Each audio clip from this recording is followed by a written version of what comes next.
And welcome back to another edition of the Crochet Crowd, and on behalf of my friends at AllFreeCrochet.com, as well as the Crochet Crowd and Red Heart, we are presenting how to do this Catherine's Wheel Throw. It's actually going to be a long tutorial because there's a lot of procedures that we need to do in order to establish the commonality of going around and around. So this is a really fabulous pattern. This is my little sample, and we start off in the center and obviously work our way around. And on the picture they showed that this side is the more desirable side, but when you turn it over I think it looks pretty cool too. So it's obviously one of those patterns that you're going to want to do multiple colors. You don't have to do just two, you can do as many as you prefer. And in order to keep the round shape, you should change your colors every time you want to make that completely round.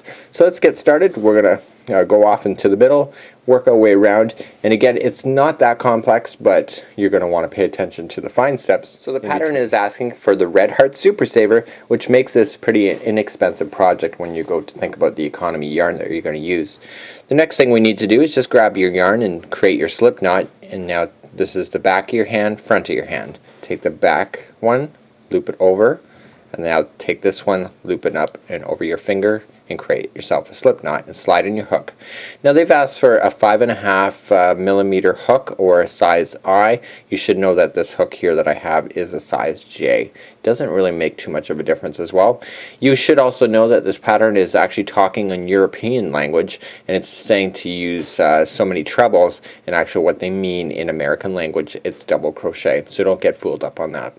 So the first thing we need to do is just, once we got our slip knot on there, that does not count as one, let's go on there for 8. So let's grab and pull through 1, 2, 3, 4, 5, 6, 7, and 8. And now we want to bring it together, so grabbing then the tail area in the first stitch, grabbing it through just like so. Okay, I'm going to pull through, so just kind of, you have a U shape, just grab the material and pull through and through, and so there is your O. Now just for clarity, I'm going to move that one in the background. I think that it's kind of distracting, so let's move that out of the way and we'll keep on going with this tutorial. So let's take a quick break. In the next round you might actually go and look all confused, but what you're actually doing is you're just concentrating on thinking that it's a little square. See how the hook is going up? Just like so. That is the next section that we're going to be working on. So you see that it goes all the way around. We're not doing that in this rotation, but in actual fact we're creating the actual semicircle that creates that in this next round, and that is what we're going to do next. Now back to our project. We are still on round number 1. We want to now begin. So it says to chain up 4, so 1, 2, 3, and 4. So now we're going to create one of the semicircles. Okay, so what we need to do is that we just need to go right into the ring itself, so just into the ring, and it says that we need to do 5 partial trebles into the ring. That's double crochet, everybody, so it's 5 trebles. So what we just do is just grab the material and go in, pull the material through, so now you got 3 on your hook, just pull through 2 and hold. Okay, and so now you'll have 2. So just do that again, going in, pull through 2 and hold. So you want to do it so that you end up with 6 loops onto your crochet hook. This is how you're performing to do a cluster. So in and hold. Okay, so that's 5 onto the ring, or onto the hook, and now here we go. So now you got 6. So what you want to do is you want to pull through. So just grab the material, pull through all 6 at one time. Okay, it says now to pull through all 6 loops on the hook, cluster made, chain 1 at the top, so chain 1 to create the top of the cluster, and now it says to chain 3, so 1, 2, and 3. So basically there is one section, if you can visualize the rest of the ring going all the way around. Okay, so now what we want to do again is do the same thing, so grabbing the material, going in and pull through in 2 and hold, and you want to do it so that you have 6 again on your hook. So essentially what you're doing is that every time you're creating one of these, you're creating a corner, and once you get a little further on, you can see that the corner is actually forming. You may notice a little bit too that it might be folding in on you. Don't worry about it, it will correct itself over time. Okay, so you got 6 on your hook again, or do I got 7? So 1, 2, 3, 4, 5, 6. Okay, so I got, take one out. Okay, so now what I want to do is grab and pull through all 6 at one time. Okay, chain 1, so loop it through, and now chain 3. So 1, 2, and 3. Okay, so there's one corner, another corner, and now let's do it again. Now, reading your directions on this one was quite tough for me on a personal level. I had trouble just a little bit of the terminology, and I know that some of the viewers online struggle with the European way of looking at it. And remember that every language is different everywhere, so patterns could be reading differently. So you got your 6 back on, pull through, chain 1, and now chain 3. So 1, 2, and 3. Okay, so you got one corner, another corner, this corner, so now we just got one more. If you run out of space, just yank it around. Because you're going in the ring, nothing is like securing definitely in the spot, everything's movable. So go again. And now I have to say, I should have said this before, the first example that I did, you'll notice that there's going to be a size difference between that one and this one. I read the TR as being a triple crochet and not a treble, and I was corrected by a viewer on that. So in actual fact, the one that I did will be bigger than this one because of the stitching. So go through 1, 2, and 3. Okay, so 1, 2, and 3. So 1, 2, 3. Okay, so there we go. And now what I want to do is that I just want to pull it through. Okay, so see how everything is attaching on this side? I'm just going to have to go through the top over here and make sure that I just bring everything together. Okay, so then you have all the 4 sections joining. Okay, so we don't want to do a color change at this point, and we want to move on to round number 2. In this next round, we are now going to concentrate on doing the rest of the green here, here, here, and here. So in actual fact, what we're looking at right now is that we've just finished off the inside of the section of the circles. So let's move along and complete this particular green before fastening off. As we move along, you're going to find that every circle represents 16 stitches. In this round it doesn't matter, but as we get around, you're going to notice as we get some conclusion done is that it's all revolving around the number 16. So now what we're looking, remember how we crocheted and we brought everything together one and then we chained 1? It created a loop right on top of the actual cluster, and that is where we're going to be aiming next. So just double crochet going into the top of that so you can reach all the way over, and because we're doing a circle, it's going to fan itself all the way around that point. And what I want you to do is double crochet 12 times into that. Before I begin as well, you got to make sure you don't get confused on where your stitches are starting and stopping.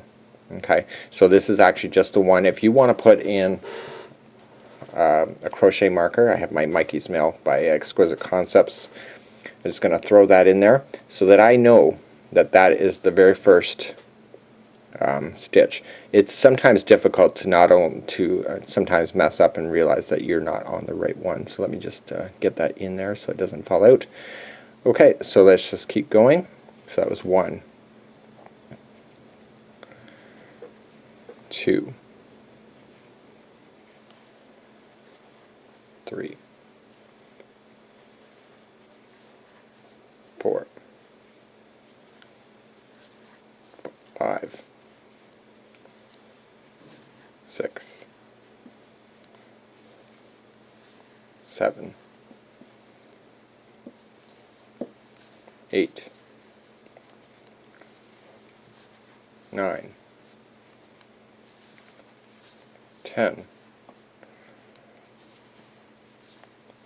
11, 12. And so now what it's saying to you is that, see this gap right in between? Remember, this is where all the gapping is? Well, we just want to slip stitch. So just sticking your hook in, pulling material through and through. It's just like you were doing a formation around things. So there is your first circle, and now let's jump along to the next section. So just here's your next one here. You just look for the top one that brings it all together and begin double crocheting right into that spot. Once you get the first one in there, it starts to open up more and more. So let's go 1, 2. I'm going to take this out because it's making noise and it's going to interfere with the video. So 2, 3, it's 4, it's 5, 6, 7, 8, 9, 10, 11, and 12. It's important that you do double check it just in case, and remember where you stopped and started. So this is where we did our slip stitch there. So 1, 2, 3, 4, 5, 6, 7, 8, 9, 10, 11, 12. I just want to do that one more time because I'm not confident in that. So 1, 2, 3, 4, 5, 6, 7, 8, 9, 10, 11, 12. Just like before, the gap that's in between, you just want to stick your hook in, pull it through and through. It's just a slip stitch. Okay, so 2 sides are now done. So again, double crochet into the top where it's all coming together. So 1,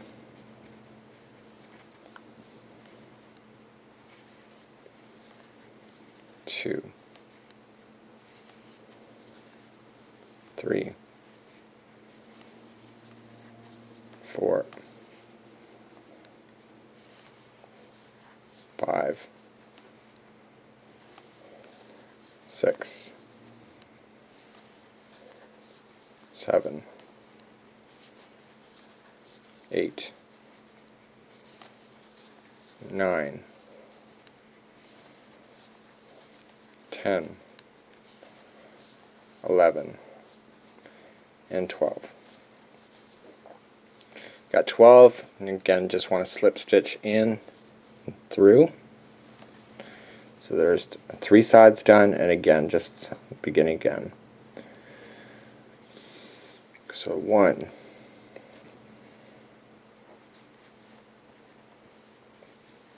2,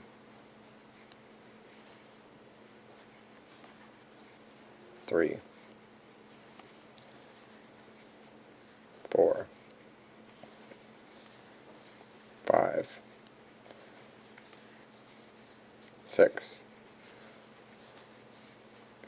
7, 8, 9, 10, 11, and 12. And now we're just going to finish off this round, and this is one of the unusual things about this particular pattern I found. We're just going to slip stitch in and pull through, and we are done this round. So it's unlike when we go to start the next round, you're going to think, oh, wow, that was unusual, and what I'm about to show you next is going to be the reason why.